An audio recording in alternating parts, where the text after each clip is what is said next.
Walk over here. As soon as he walks over here, I'll put it in the right place. Huh? I gotta move over. Yeah. I'm just putting it there for right now. Oh, okay. All right. She's about to pull up and then she'll show me. I'm taking stuff out of the man. Hey, Rick, I'm gonna appreciate it. All right. Don't worry about me.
They're not just...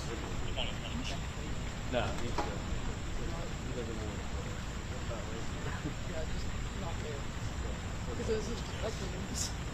It's in the sun no matter what, but then Yeah, but that's the worst possible spot. Plus, at least this background is dark.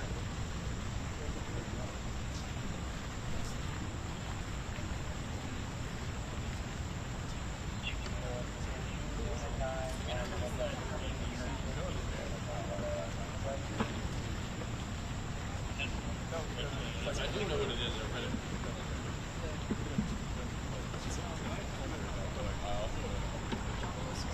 Yeah.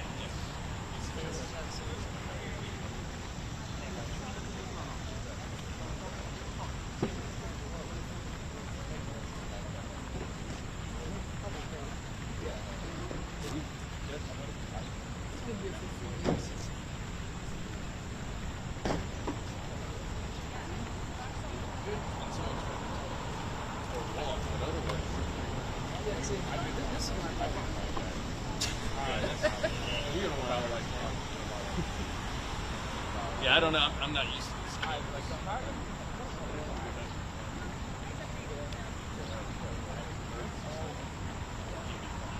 This camera I'm not used to, so. Hey, someone need to be in front of you, right? Yeah, I mean, this is pretty much the best place where we can frame out the sun. If you put it right in front of me. Right in front of you? Yeah. All right, You cool. can frame the sun out. That'll work.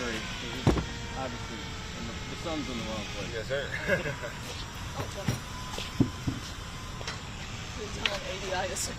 Oh, that might. Yeah. It's not a bad thing. I'm not used to this.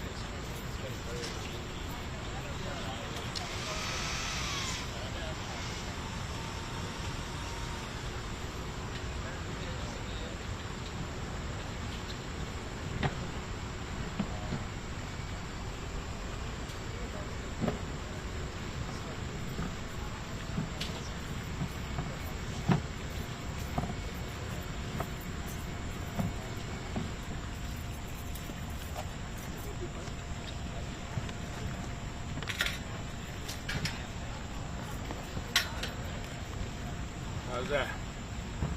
There they are right there.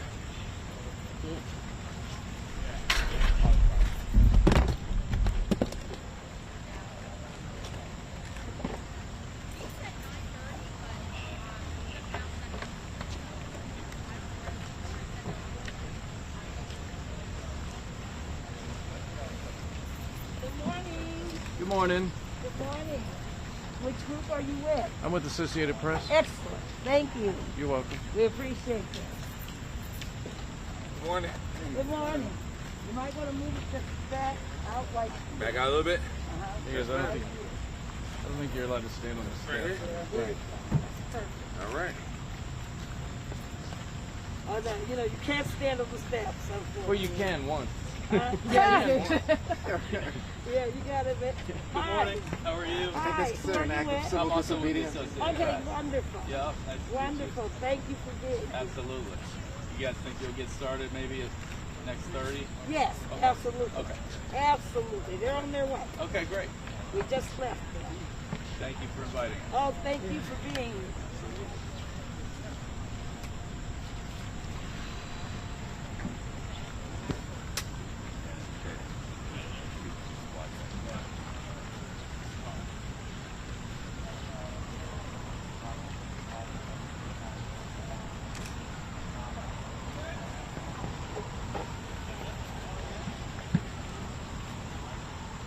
Oh.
Testing 1 2. Testing 1 2.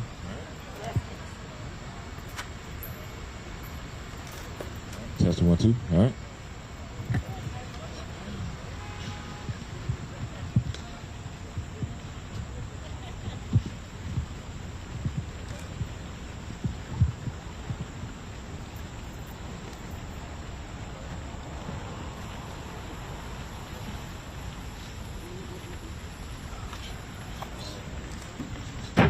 Whoa.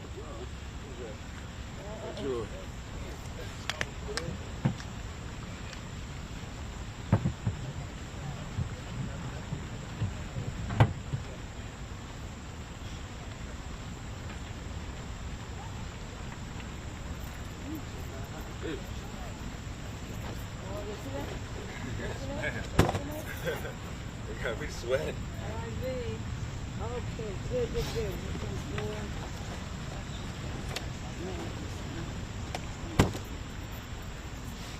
Got a couple plugs down there if you need it. Okay, thank you. And everything is on. I'm right. hanging around here with you, all right? Okay, good. All right. Good, I good. gotta go move my van somewhere else. It's I cannot sit in this Okay, park well, right there. you got time. Okay. We won't get a start for another 10 minutes. Okay. That's it.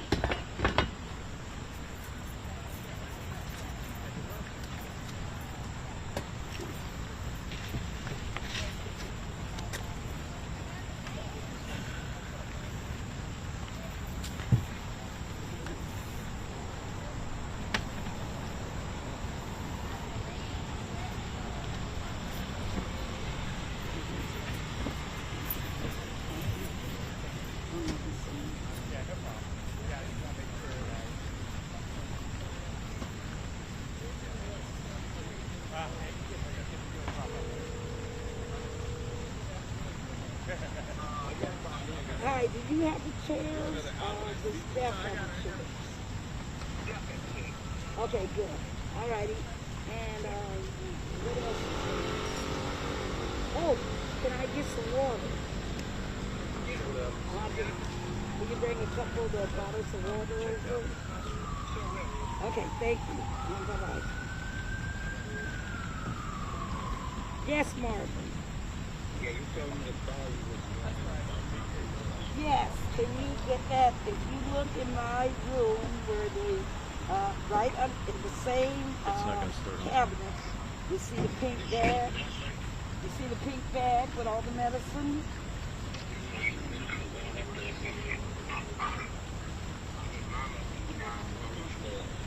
Right, because I'm about to do a press conference in 10 minutes, so I need to. Okay.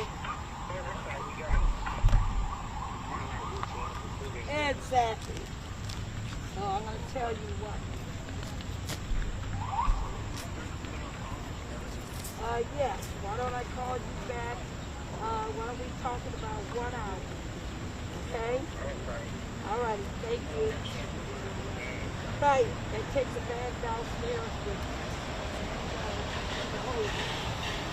Okay? Yeah, but it's in the it's in the inside. It's on the inside. You see it? Just open. No, you just gotta open up the Exactly. Right. Right. Okay, well, exactly. Okay? All right. Okay, let's do it. Bye-bye.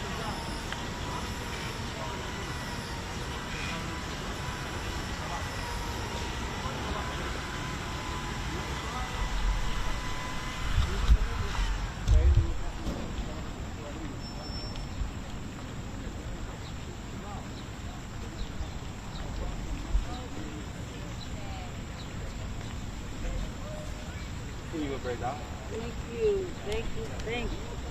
We needed that. Thank you. So what time do you people get? As soon as they get here, the staff say he's got them yet. Put it out. I can call it. Right.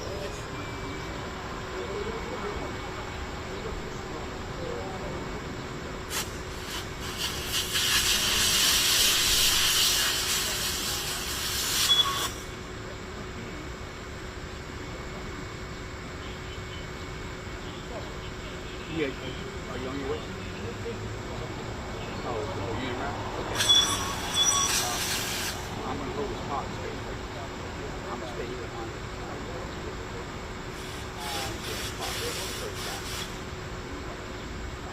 The little secret we say. Right here, the church. Right here, the church. All right. So how's everything?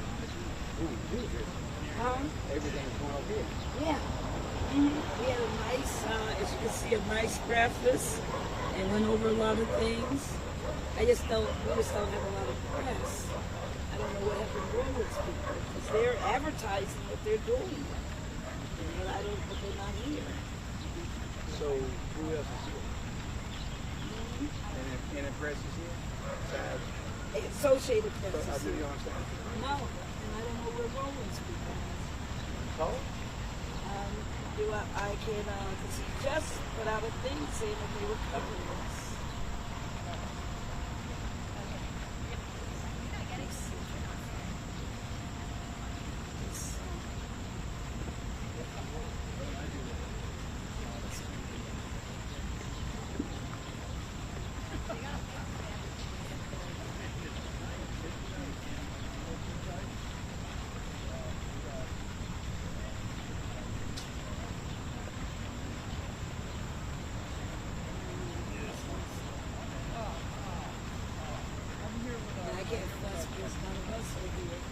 Right. Associated Press, and they need us to get out of the way in just the next 30 minutes.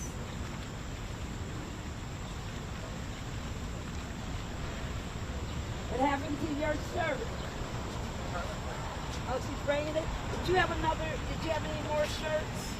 No? But I might have, I don't have no more in my closet. Okay, don't worry. You may want to get some water and probably get out of the sun. Yes, and I got some water. You got some, and I brought some water too. Yeah, yeah, and you're right. You get out the sun. While we're waiting, he said that they're close. Okay.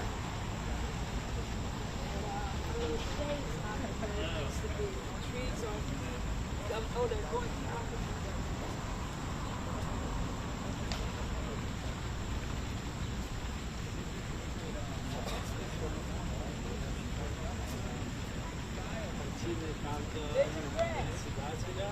Hi, how are you?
Okay, guys.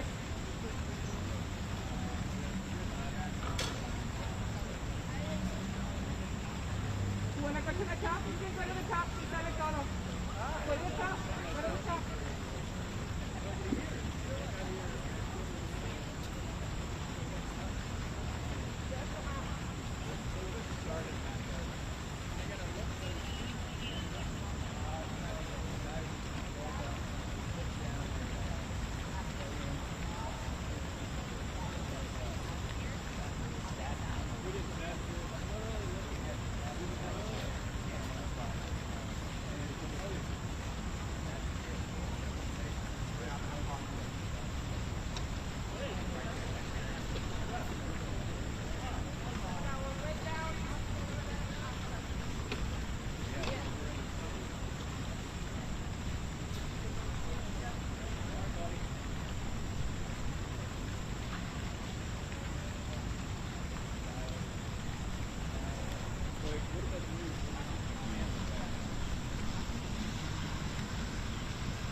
cười vào đó. Cái này cười vào đó đi.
Rồi, bây giờ lên.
Bring out crowd. Oh, you just brought me the whole Yeah, I put the whole first because I, cause I knew you got so much stuff in there, and looking for something in your purse is just like. No, see, look at how fast I got these. Because you know where they at. But you know I tell you, I That's don't. them right Yeah. there. Yeah. But they got to hurry up. They're about to lose the press. The little press we got, they're about to leave. They don't hurry up. They're killing us. We're being so late. What happened?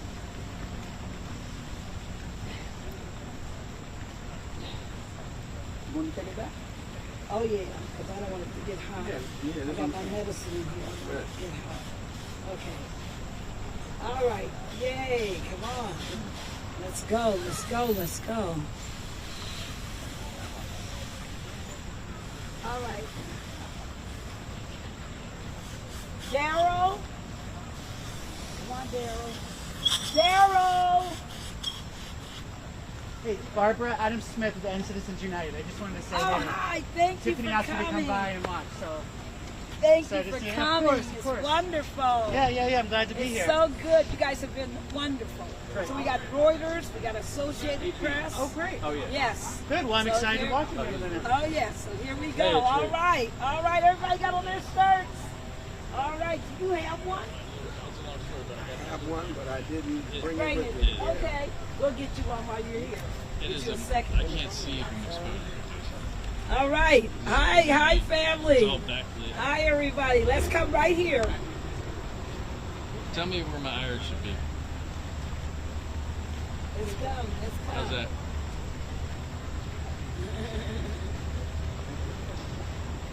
Which way? Go down? Right there? Give me one on Yeah, so we have Associated Press, which is the big national. We have Reuters, which is also the big national.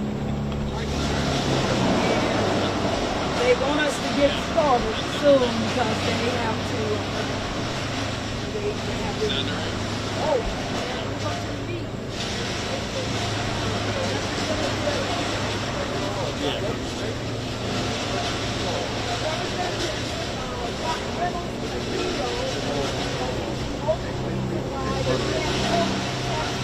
Well, they come and just testing 1 2 test 1 2 testing 1 2 3 4.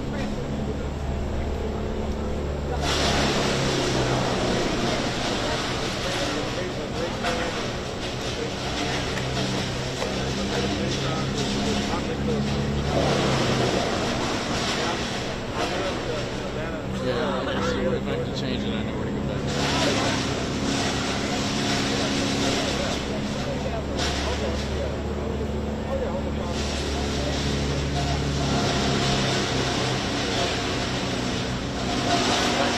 Jeff, the chairs.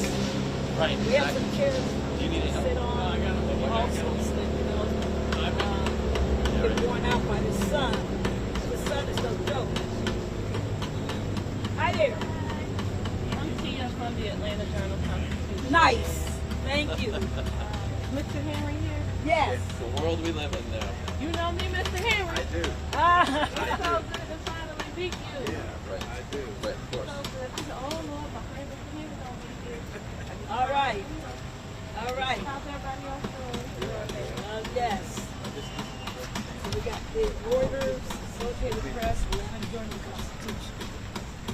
And it's weird because Roland is advertising their remarks, but they're not here.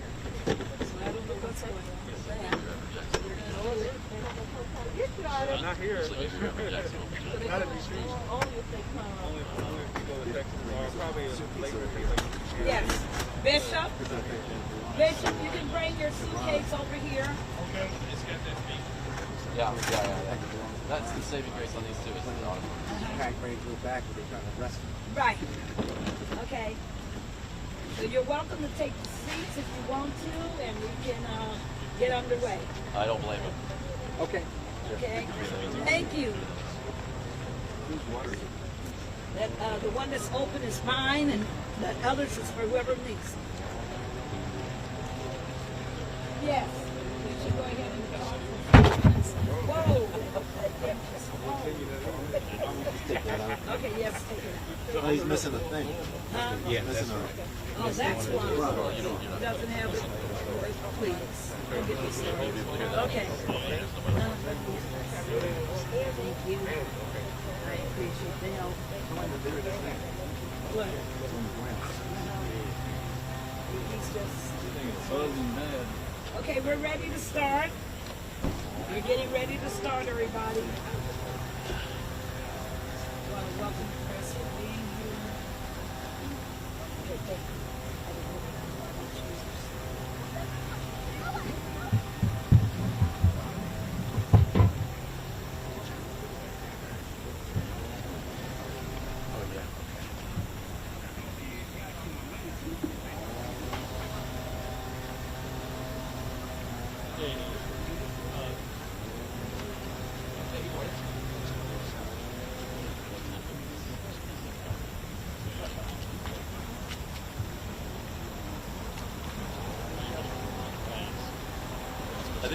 I think you would have if I didn't live within a mile. Yeah. You made it. You hearing that? You picking up that buzz? Oh, a little bit. Yeah. Where's our... Is that your own cat? That's your own mic. All right. Testing. It's the other one. It's the middle mic. This is ours. Okay. All right.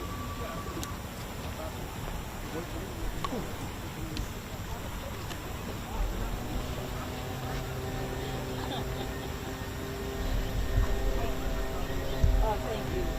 Thank you so much. Oh, okay. You're ahead. Okay. All righty. Okay. Do another button. Oh, yes. Where did this go? Jeff, is that Jeff still? Because there's buttons in the car.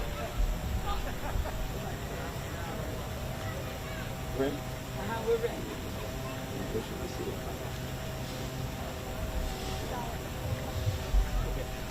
Of course, they would be making all this noise.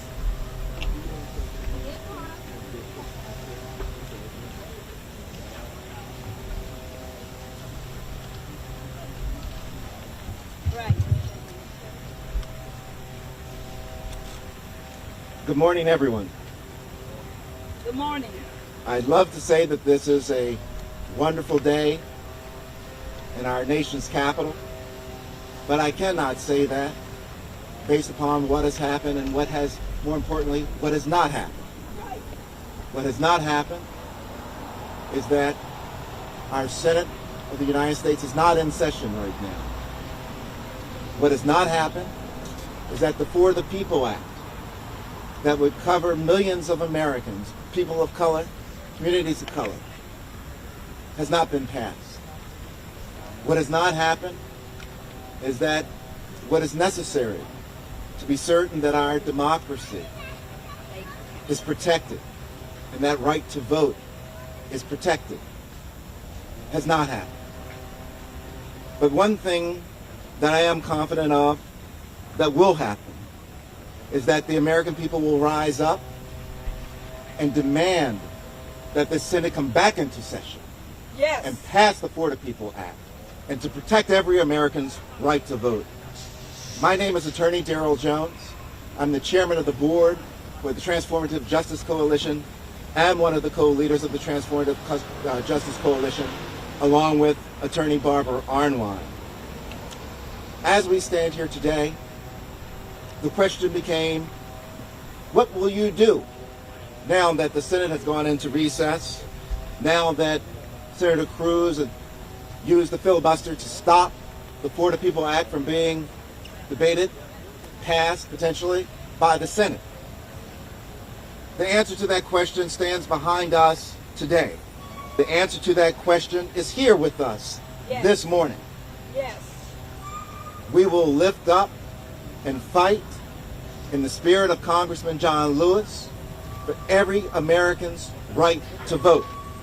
I am so pleased to have with us today from Georgia, the niece of Congressman John Lewis in the person of Angela Lewis Warren, the brothers of Congressman John Lewis out of Alabama, Henry Lewis, as well as Samuel Lewis.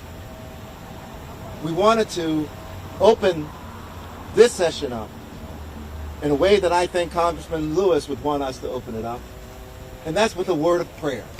And I'm going to ask Bishop Tavis Grant with the Rainbow Push Coalition if he will come forward and give us a moment of prayer, and then we'll go into the substance of this press conference. Bishop Grant.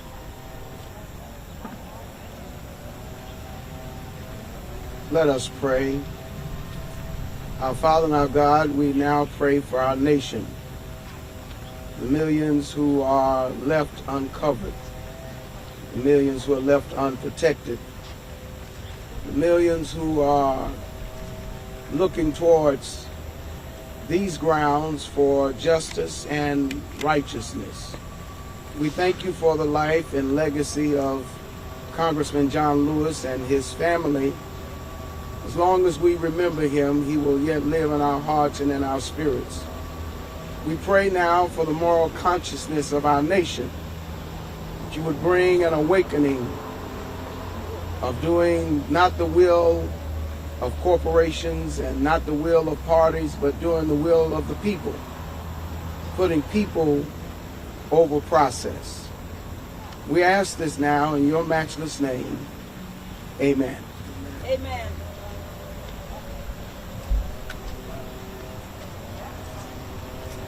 It is indeed a hot day here in Washington, D.C., anticipated to be somewhere around 100 degrees and everything. But you know, we come here today not because of the heat that's in Washington, but because of the heat that needs to be put on Washington. Yes.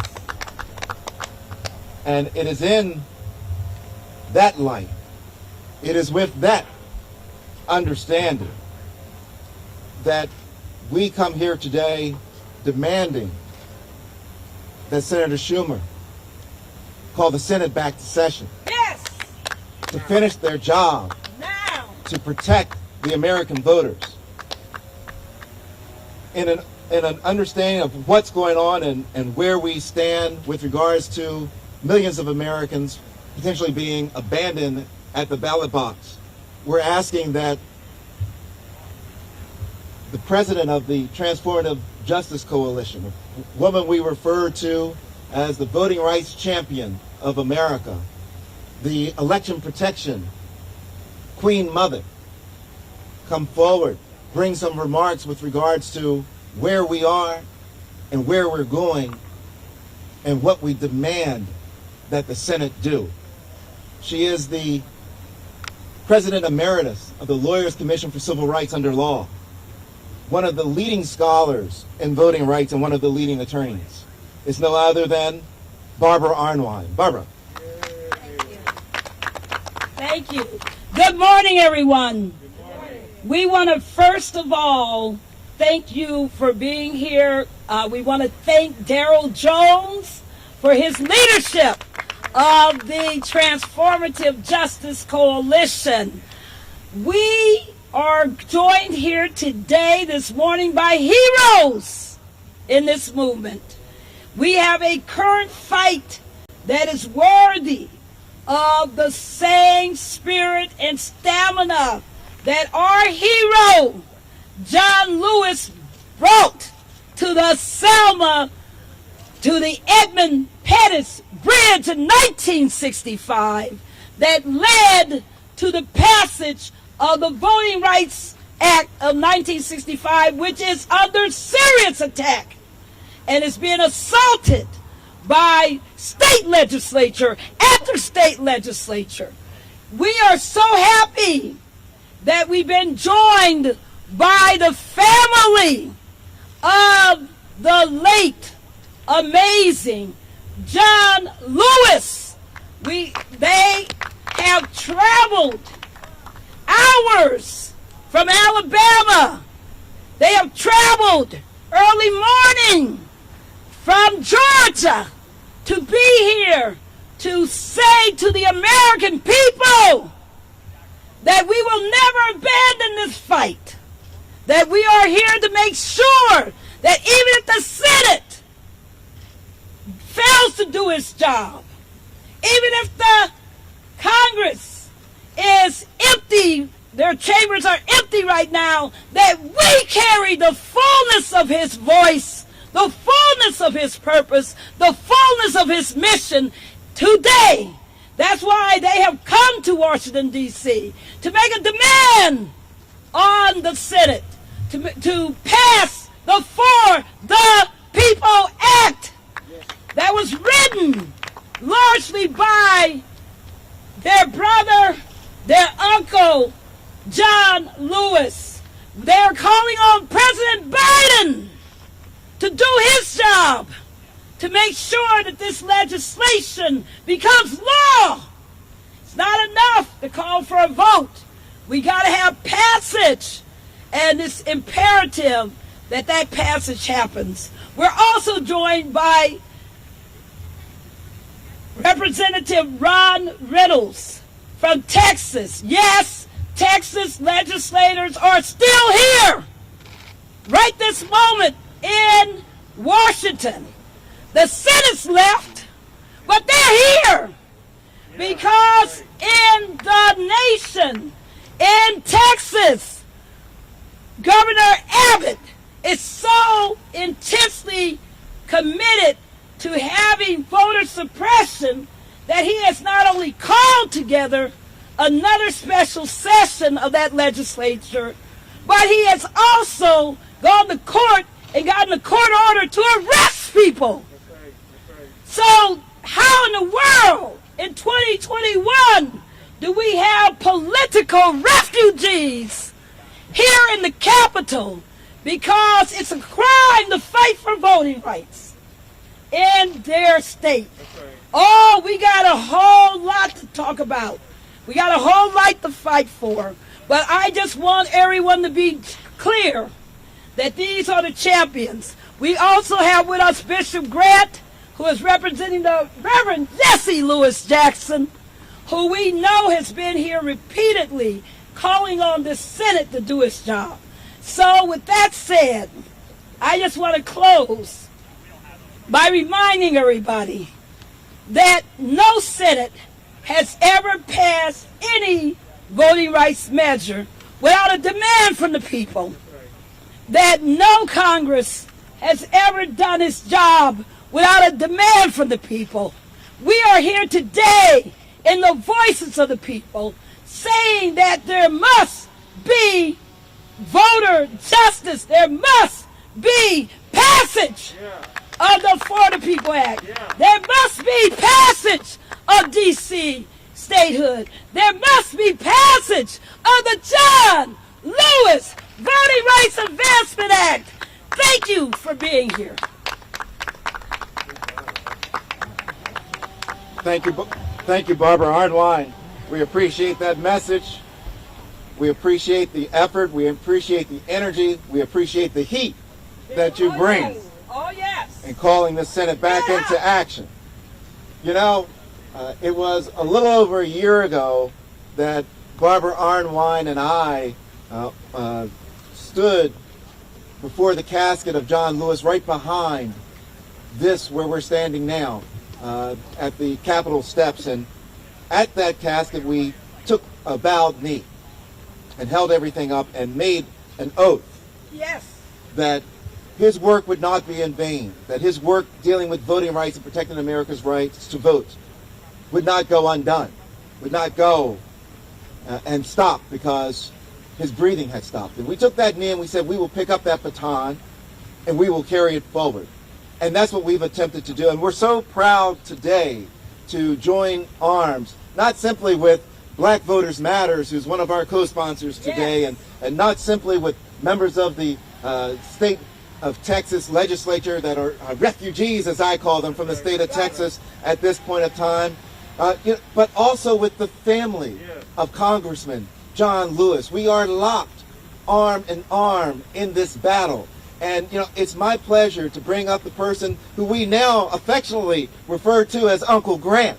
He is Henry Lewis, the brother of Congressman John Lewis. Uncle Grant, please bring us a word from Montgomery, Alabama. All right. Good morning. First, I'd like to thank the coalition. Thank the coalition inviting the Lewis family here today. And just to give a little shout out to Troy. We're from Troy instead of Montgomery, but that's good. So I want to talk to you today a little bit about the Voting Rights Act. H.R. 1, as we know, was designed to protect the people, to make it easier for them to vote, not harder. H.R. 1 and H.R. 4 was actually written by the late Congressman John Lewis. H.R. 4 actually put in place to enable states to put in their own laws about voting, making it harder, scaling back. I was talking at breakfast this morning. I used an analogy which I thought was very fitting. If you keep slicing the voting right, you keep taking parts out of it. It's kind of like a cake sitting on this counter here. You keep slicing parts all around it. Very soon, there's nothing left. And the congressman worked more than 60 years of his life protecting the voting rights.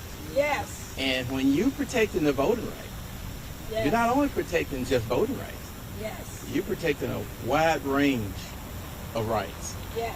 I think about my parents when they used to talk about when they couldn't vote. My mind. And I was just a little boy, and a lot of this stuff I didn't understand. But as I grew older and understand more about the political realm of things, I know how important it is to protect the right to vote.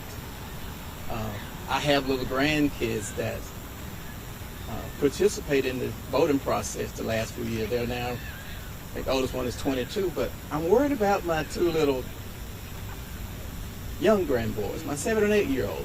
My mind. When they become 18 to 20, what's going to happen? Is it still going to be there, or going to be even harder for them to participate?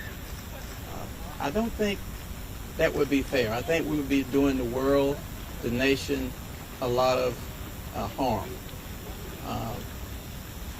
I think about a year ago when we was actually inside of this building, the Capitol, when my brother John was lying in state, and I thought to myself, you know, he's passed on, but we as a people have to pick up Yes. the torch and carry it forward. Yes. And my family and I has started to pick that torch up Yes. because we know how important his journey was. And Yes. he had a long journey, and he used to tell me, I can't give up. I got to keep fighting. My mind. And he fought until the very end. As we all know, the congressman had an op-ed come out after he passed. Yes. So he was giving us direction in which to take. And I feel that was so important. I have a little grandson that's 8, and he loved his Uncle Robert, and he talks about now. Sometime I can tell him, Jackson, put that telephone down. He said, Granddaddy, come and look at what I'm listening to. He'd be pulling up articles and statements and videos of his late uncle All right. and talk about how much it means to him. So I think generations on down, this torch would be lifted, continue to be lifted. But today at this present time, Congress and the Senate have to pass the Voting Rights Act. Because if they don't, our nation as we know it now is going to be so far behind, because we as a people can't get there separately. We have to get there together. My brother once told me that voting is one of the most powerful weapons that we have in a democratic society.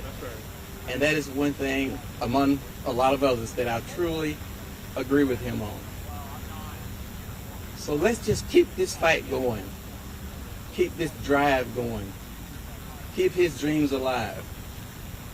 Because if we don't keep it alive, then all of his work would be in vain. Yes. And believe me, he put in countless hours, countless years, countless lifetime.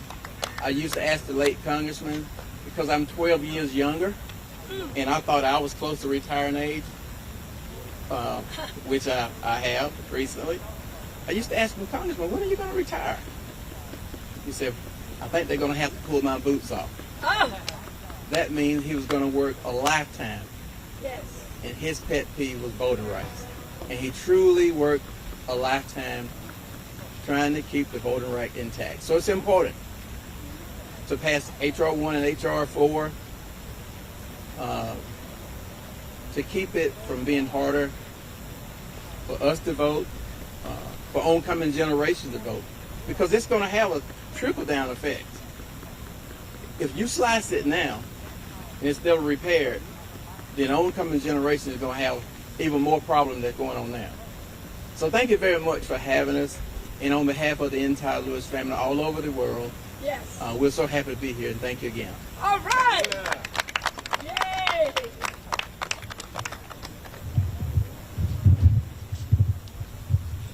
thank you, Samuel. Thank you, Uncle Grant, for those words from the Lewis family.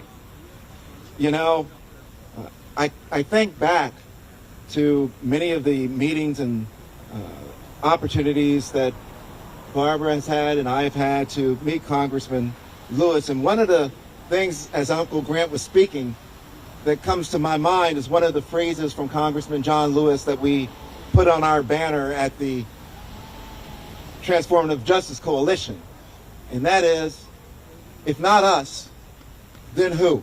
Yeah. If not now, then when? That's right.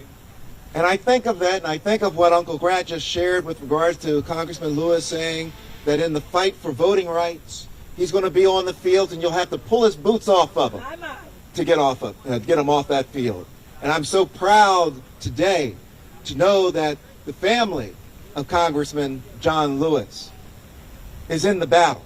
Yeah. They're on the field. Yes. Yeah. They're committing themselves. Yes. They're committing their souls.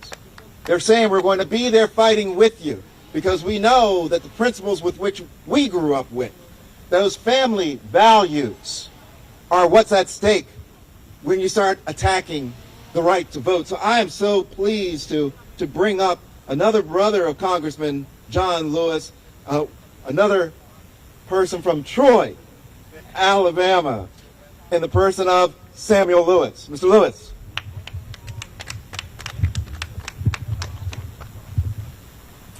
Good morning. Good morning. So happy to be here on behalf of Congressman John Lewis, my brother. It's sort of hard to follow. I started to call him Preacher Grant, but it's sort of hard to follow him. But it's good to be here. And he mentioned about John walking in his boots. I can't walk in John's boots, but I'll tell you what I'm going to do. I'm going to put mine on and start walking. Yeah. Amen. But John had did so much for this country, for the human race, black race, all races. It didn't make him no different. He tried to do his best to make it right for everybody. So I'm going to pledge today that I will fight nonviolently till everything goes that John voted for it to go. Yeah. And I recently heard a song that John Lewis still lives. Yes. He still lives. He still lives. And if we keep that in our mind and run this race with patience, Yes. we will see the evidence that John Lewis still lives. Yeah. Yes. And like I say, John fought to the last, doing what he could for this country. Yes. My shoes is on, Uh-oh. and I'm ready to walk. All right Thank now. you. Yeah. All right now. Good job. All right now. You know, folks often ask the question and inquire about the principles and the dedication and the focus and the desire of people like Congressman John Lewis to get involved in moral issues and to fight. And I can tell you from my conversations with Uncle Grant that I think it had something to do with the 110-acre farm that they grew up on, that they had to work.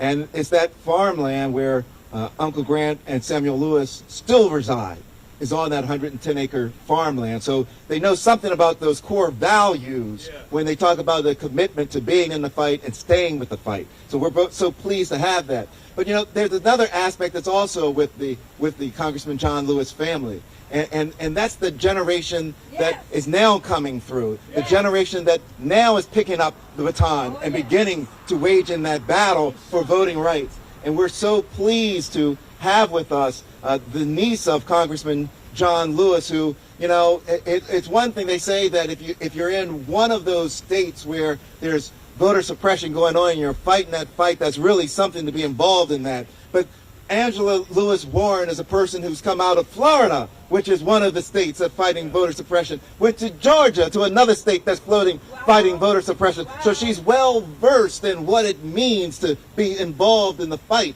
for voter suppression. Ladies and gentlemen, my pleasure to bring up to the microphone Angela Lewis Warren. Angela. Yes. Good morning.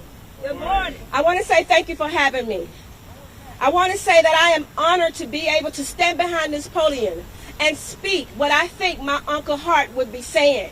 I want to say I am proud to be able to vote simply because of all of the hard work he done. I am able to vote because of the beating he went through. And because of that, I stand here proudly, like my uncle said, putting on my shoes, ready to fight, ready to walk, ready to stand still, ready to sit if I have to do what's needed to make sure this vote, this act is passed. Yes. SR will be passed. SR2 will be passed. HR1 shall be passed. HR4 shall be passed. Why? Because we need to make it easy for us to vote. We need to make sure we capture the information that will make it possible for people to vote without being persecuted, without being ridiculed, without being held down, pressed down. We've been pressed down long enough. Now it's time to vote. Now it's time for us to be able to vote freely. Now we have to focus on our future. And if we don't pass this bill, what's going to happen to the generation to come? Right. What's going to happen to our grandkids and our great-grandkids? What's going to happen to your great-grandkids? What's going to happen to your generation as well? Because one thing we know, Uncle Robert didn't just stand for black. He stood for all. He wanted all men to be equal. He wanted all men to have the same justice. And so with that being said, we must vote. And long live John Lewis. Yes. Thank you. All right. And for those who may be wondering, Uncle Robert is John Robert Lewis. I don't want anyone to think otherwise. You know, one of the things that we know the Senate has taken great pride in has been the passing of the infrastructure bill that they just did. A really wonderful, bipartisan effort that they took to get it through. They had over some 300 meetings with the White House to get senators on board, to get them focused, to be able to get that infrastructure bill done. But what we stand here talking about today is an infrastructure that's much greater than a bridge, much greater than the infrastructure bill that they passed. And that is the infrastructure of our constitutional right to vote and the protection of that right to vote. That is the reason that we're calling our democracy. That is the reason why we are demanding that Senator Schumer call the Congress back and address this infrastructure issue with regards to our democracy. And if you're wondering where I'm coming from and where I'm going to with this statement, you know, we have some political refugees today in Washington, D.C. that come out of the great state of Texas. The governor there in Texas has issued warrants for their arrest. I'm a criminal defense attorney by background. The question becomes, if one of the representatives from the state of Texas gets on a plane and decides to go home, and it's midnight and they arrive, what happens to them? Do they get handcuffed? Do they get taken to a county jail? Do they put them in the state house? Do they have a little jail in the bottom of the state house? None of that makes any sense. But ladies and gentlemen, one of the things that we do know is that we have legislators in the state of Texas that are standing up for democracy. They've come to lobby the senators here to say, we need the For the People Act. We need something to level everything, all voting rights across the board, so there are no problems with access to 24-hour voter protection in Texas. There are no problems with giving water, giving food, and things along those lines to voters that are waiting in line. Ladies and gentlemen, it's my pleasure to bring up to the microphone the representative from the state of Texas, my good friend, Ron Reynolds. Thank you, thank you, thank you. Good morning. It is my pleasure and privilege to be here today serving as state representative from the great state of Texas. And I'm going to make some very brief remarks, but I want to thank Barbara and I want to thank John. I want to thank the Rainbow Push represented by the Honorable Jesse Jackson. And I especially want to pay deference to the family of the late, great Congressman John Lewis. I am a product of the sacrifice and the struggle. I stand on his shoulders. And you're right, he is not gone because his presence still lives within the Lewis family, but all of us. He passed the baton. He fought the good fight. And I know as a Christian man, the Lord said, well done, thy good and faithful servant. Yes. And it's incumbent upon each and every one of us to use our gifts, to continue to speak truth to power, to demand that Congress pass H.R. 1, the For the People Act, and H.R. 4, the John Lewis Voting Rights Advancement Act. Our democracy is at stake. We cannot go backwards. We've overcome so many obstacles and trials and tribulations. We've overcome Jim Crow. We've overcome voter suppression where you had to guess how many bubbles in the bar of soap, as Congressman Lewis reminded us, and pay poll taxes and literacy tests. Yes. Only to see in 2021 that they're reinstituting voter suppression, Jim Crow 2.0, where, as you just stated, they are now taking away 24-hour voting, mobile voting. They're empowering partisan poll watchers. They're trying to make it harder to vote by mail. They're trying to put all kind of barriers and restrictions on the precious fundamental right to vote. Yes. And in Texas, they're doing it just like other states under the auspices of the big lie that former President Donald Trump made about voter fraud because he lost an election. He lost an election that was sound and secure. There's no evidence of it. In fact, his own former Attorney General Bill Barr said there was no evidence of voter fraud. His former personal attorney, Rudy Giuliani, instituted lawsuits and he lost his law license in New York for lying. Right. It's unethical for him to bring forth a frivolous claim that had no merit. There's been no evidence. And so we're here today to demand that Leader Schumer, recess can wait.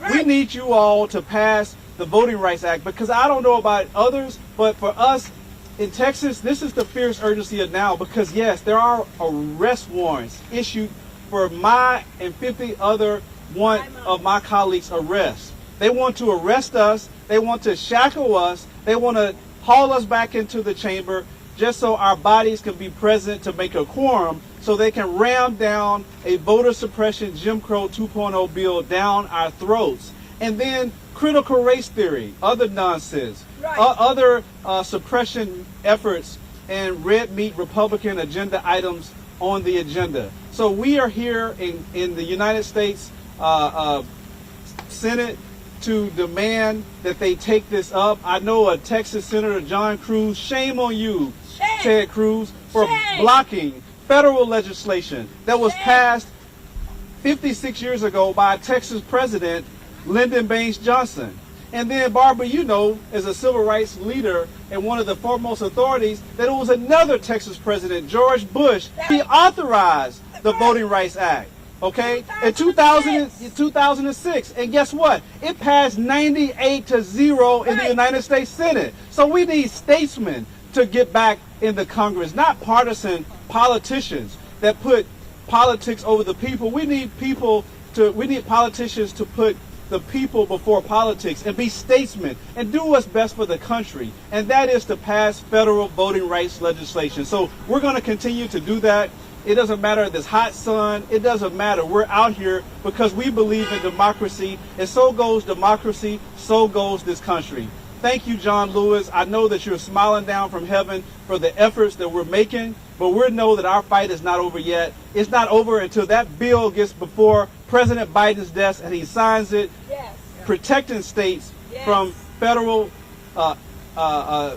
voting suppression all across this country. So it's not just Texas or Georgia or Florida, Arizona. They're going to go to other states. And that's why we're here to fight. God bless you. Thank you. Hero.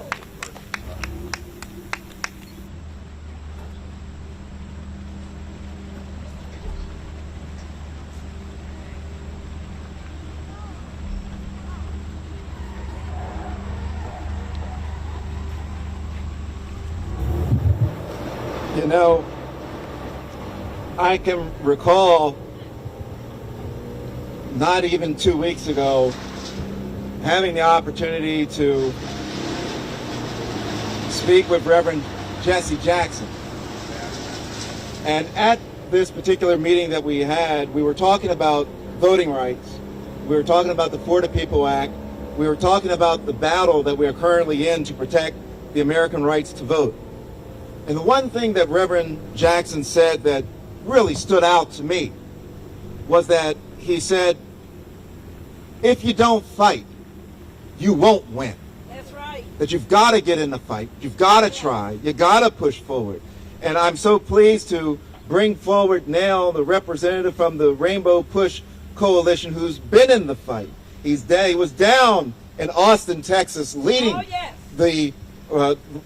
leading the marchers down there, fighting for the right to vote. He was down in Chicago, pushing for the right to vote. He's in D.C. constantly fighting for the right to vote, meeting with senators, doing whatever he can with Rainbow Push Coalition to be certain that every American's right to vote is properly protected. He's none other than Bishop Tavis Grant with the Rainbow Push Coalition. Yeah. Bishop Grant. Yeah.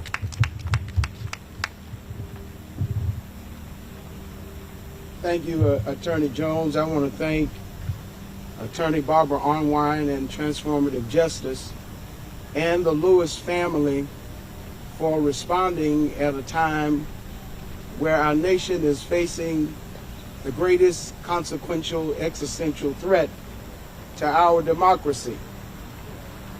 On yesterday, we saw what was called a bipartisan attempt to respond to our nation's crumbling infrastructure. Yes. Well, our democracy has a crumbling infrastructure. Just months ago, we memorialized and remembered the massacre in Tulsa. We met, Barbara, with the survivors who had a simple question. After each of them have lived over 100 years, they asked the question, how much longer do we have to wait? How much longer do we have to wait to end the filibuster, which is unconstitutional, immoral, and an unjust means of disenfranchising black and brown citizens of this nation? How much longer do we have to wait for the People's Act to be passed? For Ted Cruz to stand in the hollow halls of the Senate and use this as an egregious means of being a certified obstructionist. These are the same persons who want to block health care. They're the same persons that want to block unemployment insurance. They're the very same people who want to block fair housing and education. And these obstructionists can only be stopped by the very means that empower them. How much longer do we have to wait for the John Lewis Voting Rights Advancement Act? How much longer do we have to wait for D.C. statehood? How much longer do we have to wait for raising the minimum wage to $15 an hour that will immediately impact the lives of 32 million low to no wage working Americans? We're here today as a collaboration, as a coalition, and Reverend Jackson has given his undaunted, unrelenting support to the Lewis family and to the cause of justice. We made calls the past 72 hours letting persons know in the Senate that the Lewis family would be here. And it is an insult and injury to the spirit and legacy of John Lewis that these members would not stay around to make time to hear their voice, yes, and hear their plea and their cry. So yes, we're going to take to the streets across America. We're going to take to state capitals. We're calling on Senator Schumer. We're calling on Nancy Pelosi to bring the House and the Senate back. Yes. You know, one of the things I learned from my grandfather, Barbara, who was a Texarkana sharecropper, and he sent all of my father and my uncles and aunts through college with an 8th grade education. And I wanted to know how he did it. And he did it simply by having an unrelenting work ethic. And here's what he said: I got to keep going out in the field until I get what I want. All right. Yes. We're going to keep going out in the streets. We're going to keep going out in the cities and the state capitals until we free the vote. We want the vote to be free. Free to vote. We want the vote to be free. We want the vote to be free. And we won't stop until we free the vote. Thank you.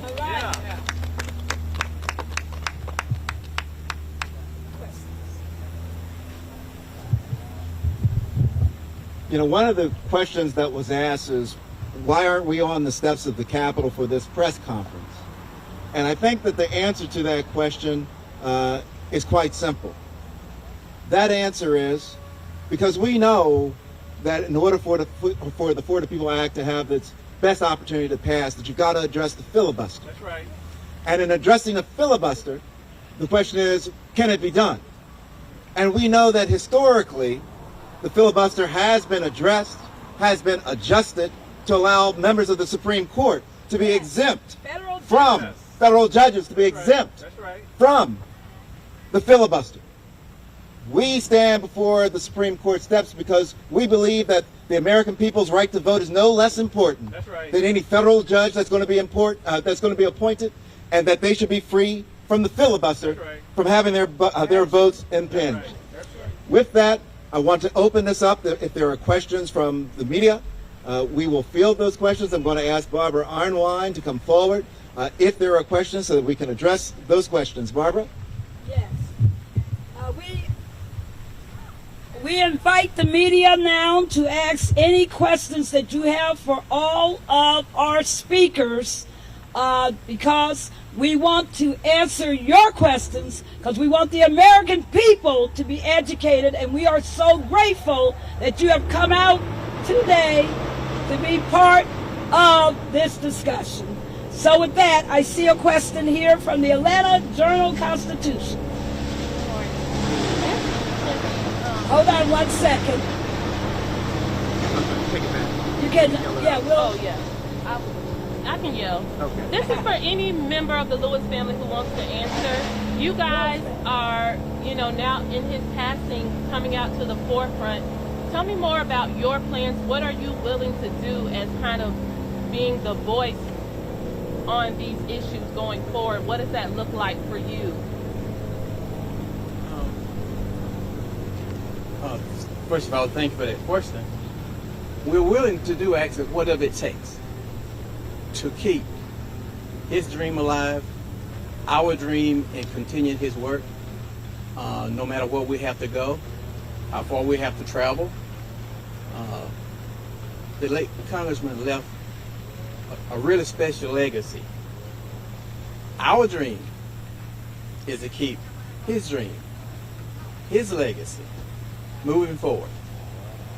And that means getting up in the morning, putting on our boots, catching a plane to Washington, driving a car to Atlanta, speaking in Troy, Alabama if necessary, wherever the case may be. Yes. That's what we'll do. Thank you. All right. I also want to point out for the media and for everybody that tomorrow at 11 o'clock, there will be a rally of civil rights organizations in front of the White House. The Lewis family are featured honorary guests for that. And they will be calling on the other part of this equation, which is the White House, President Biden, to do his job.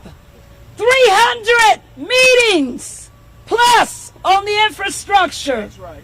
Where are the meetings? That's right. Where are the equivalent meetings for voting rights?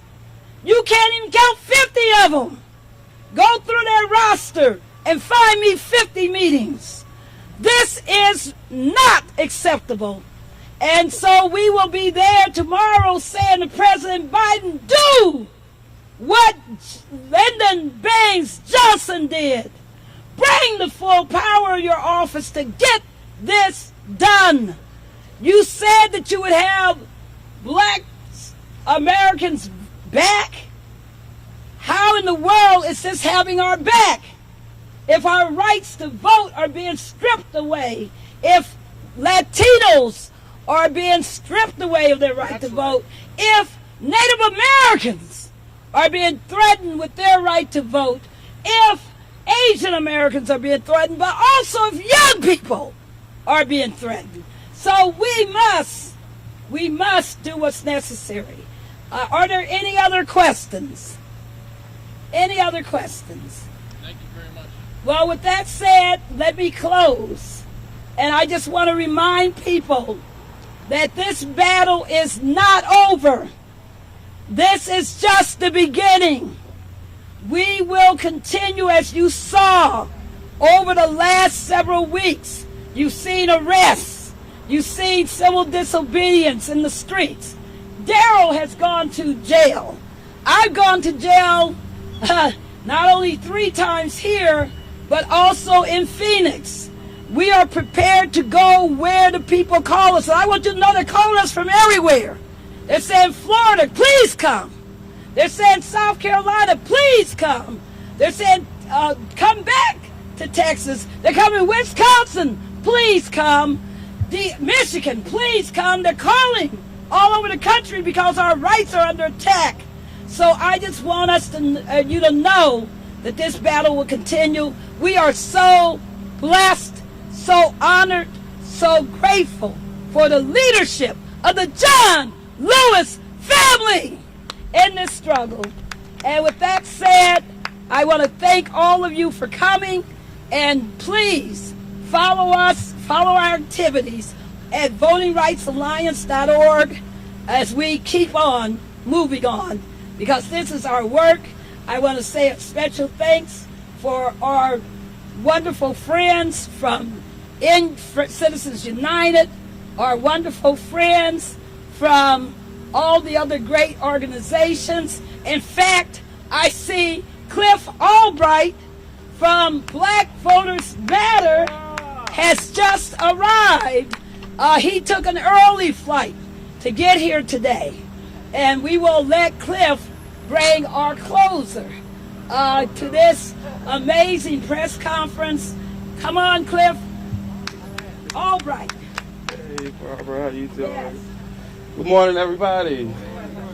It is such an honor to be here with my good friends Barbara and Daryl, and an even greater honor, if you don't mind me saying, Barbara, to be here with the family of John Lewis, who has been an inspiration to so many of us who are in this fight, so many of us who believe that we who believe in freedom cannot rest until it comes. And so, I'm not going to take up much time because I know that we're at the end of the press conference, but I'm sure that Barbara and Daryl and others have talked about, where we are in this moment. Yes.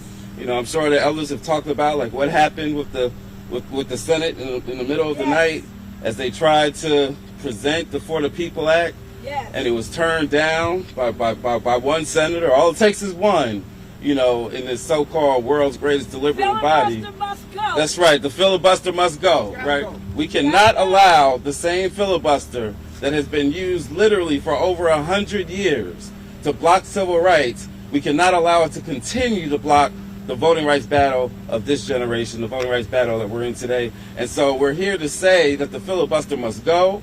We're here to say, we were trying to say recess can wait, but evidently they felt like recess can't wait. And so I guess we might have to change it up to recess needs to end and y'all need to come on back. But I think I want to say this, and I'm going to just close with saying this, as we're here with John Lewis's family.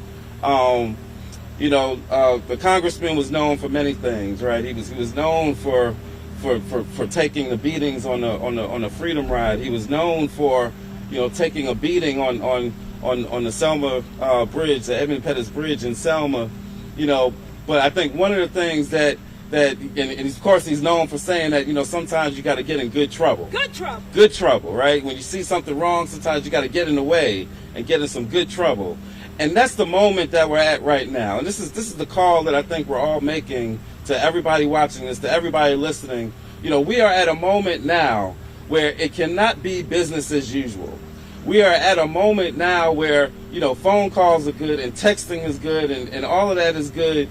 But we are at a moment now where we have got to be willing to count the cost the same way that John Lewis did, the same way that our previous movements have. We got to be willing to count the cost and engage in what Congressman Lewis and Dr. King and the entire movement and Ella Baker used to talk about as nonviolent direct action civil disobedience. That is the moment that we are in now. We have got to face the facts that anything less than that, anything less than us putting our bodies on the streets, us being willing to get arrested, us being willing to do sit-ins, anything less than that is not going to move this body, which is now demonstrated, many of whom have demonstrated that they are more committed to the filibuster than they are to our voting rights. And so in order to communicate this message, we have all got to be willing to engage. And what Dr. King talked about is that constructive tension, that creative tension that exists when you engage in nonviolent civil disobedience. It's going to have to be that kind of tension and that kind of action. That is what's needed in this moment. And so while they are on recess, part of the call that we are making is, we've been saying recess can wait, but doggone it, if you're going to do your recess and go on back home, you're going to be hearing from us in your districts, at your offices, and until they come back to finish the job that they've tried to start at 4 o'clock this morning, that they should have finished before they went on to recess. That is the demand that we're making. That is the call that we're putting out to anybody who's watching this, anybody who can, including the president. Thank you, Barbara. The president has got to pick a side.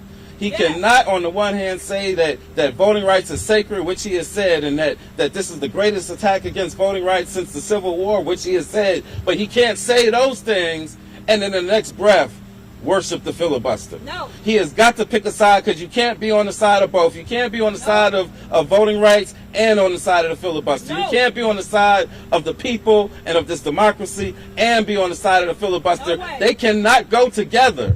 And so we are asking the president to pick a side, not just in telling us what it is that he believes in and what it is that he'd like to see, but he's got to pick a side in putting more pressure. He's got to do the same things he did for infrastructure for our voting rights. He's got to have over 300 meetings that he had for infrastructure. He's got to do that for our voting rights. He's got to travel around like he did for infrastructure, going to different states, and do that for the voting rights. Anything less suggests that he did not really mean what he said a couple of weeks ago when he gave such a passionate speech about voting rights. So we're putting out the call to everybody, including the president, to pick a side, to escalate our demands, to engage in direct action and civil disobedience. And we believe if we do that, then we will get to the same place that we've always gotten, whenever we've come together and made our demands as a unified body, we will win. In the spirit of John Lewis, we will win. Thank you. Thank you, Cliff Albright. Thank you, everyone, for coming out. I will certainly close this press conference with a statement. And that statement is, the family of the late Congressman John Lewis is open to meeting with any U.S. senator that is willing to sit down and talk and to hear what the Lewis family position is and why they've taken this position and why they've committed themselves to this fight for voting rights for all Americans. We remember that in 2018 that the U.S. Senate took a recess and they were called back in 1 week. Within 1 week. That's right. That's 1 week. Right. That's what we're demanding now. That's right. Come back. That's what we're demanding now, is come back, do the work, protect the people, do your job. Thank you all. Have a good day.